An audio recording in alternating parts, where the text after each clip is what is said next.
Hello, I'm here to tell you a story about a miracle that I witnessed. It's a story about my mother.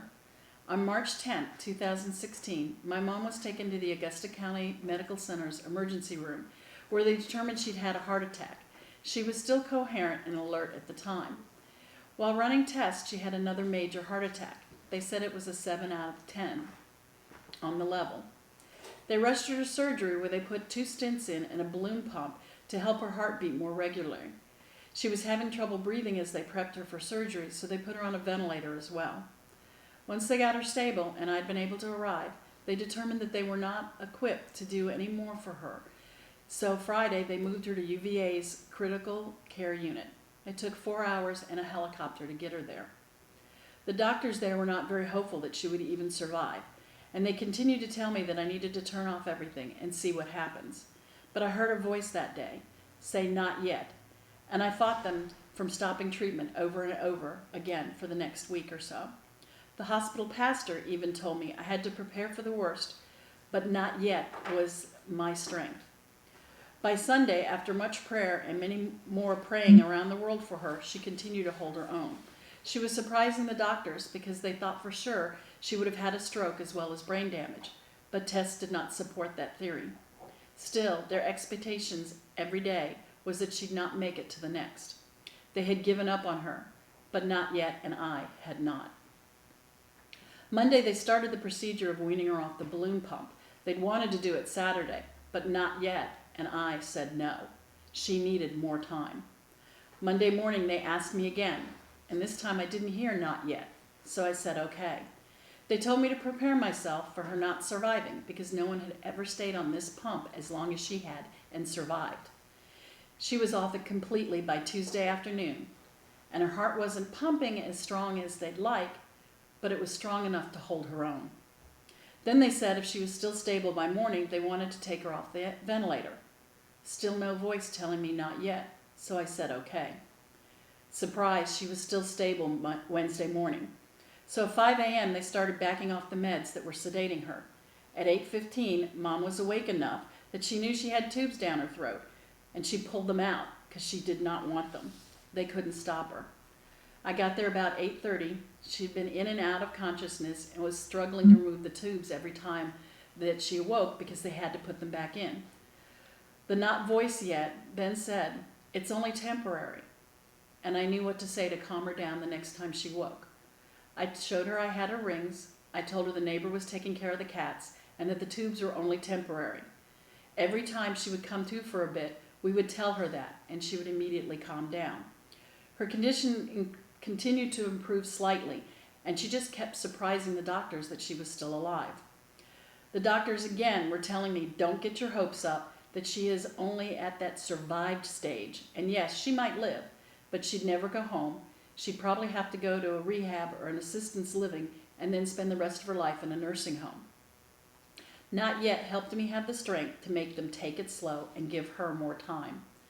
The next day they did wean her off the ventilator, and she held her own. Surprised them. But later that night she took a turn, and they put her back on the ventilator.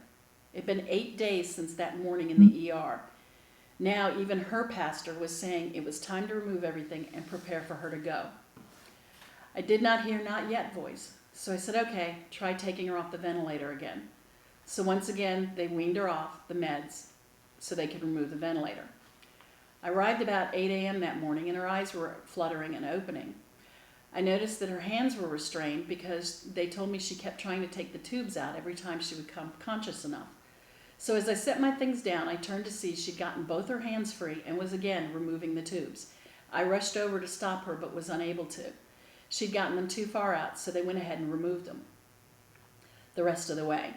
Surprised, she was breathing on her own, so they decided not to put the tubes back in. What seemed like forever was really only a few minutes as everyone was sighing and happy that she was doing so well. And then it happened. Her heart started racing so dangerously fast that they had to shock her heart to stop it, and then they had trouble restarting it again. That's when I, standing out in the hallway, lost it. I slid down the wall, looked up to God, and said, "I'm not ready to lose her, but if you're ready to take her, I will not turn from you again." I love her and I love you. I didn't beg or make promises to have him save her. I simply told him that I was willing to accept his will. At that moment, I felt a hand on my shoulder and I heard, "Not yet." Then a calmness I'd never known before came over me, and I felt the hand leave my shoulder, but the calmness stayed. And then I heard from her room, "We have her back. She's holding her own. Put her on the ventilator." They moved her to a room across from the nursing station so they could keep a better eye on her. Day 11, they took her off the ventilator, and she not only held her own, she showed improvement.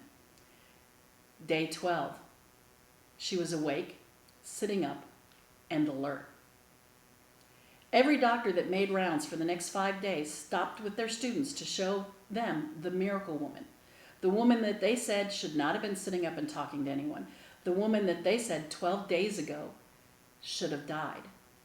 They never would have believed it was possible that she was not only alive, but that her tests showed no brain damage. Mom's pastor arrived mid-morning on the 12th day, and Mom tried to whisper to him, but I could hear, and this is what she said. "Pastor Kim, I died." He told her she did several times in the last week or so. "But I know I died because I saw them." We both stayed quiet and waited for her to continue. "I was in a different room, but it was still in a hospital. And I saw Dad, and I saw Mom, and I saw Conrad, and Grandma." Conrad, by the way, is my dad. "It was strange because I could see through them. And I could see Wendy through the sliding glass door, and she was crying. And then I saw Conrad reach down and touch her shoulder as he kept his eyes on me.